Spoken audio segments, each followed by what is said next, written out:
Show you how to replace the key battery to your key fob for a Mitsubishi. This is a 2019. So first thing you're going to do is on the back of your key, you're going to see this little screw. It's a Phillips screw. And this takes a micro Phillips screwdriver, and we're going to twist that out. After removing that is on the back of the key, you're going to see a little slot right here. And you can use a screwdriver. I'm going to use a kitchen knife. We're going to put it in there. Twist. So go one way, then the other way. Now you're going to remove that. Now the battery you'll see is right here.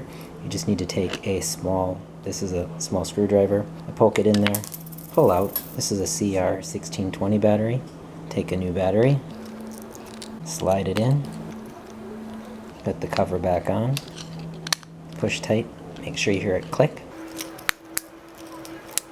Check all around the seams to make sure they're tight. Take that small screw, twist that back in, make sure it's tight, then check to make sure it works. And this is working, so this was the battery. If you're still having an issue, check your new battery just to make sure that that was a good battery that you purchased, and if it is, you may have an issue with your little control panel inside. Hopefully this helps. Best of luck, and as always, please like and subscribe.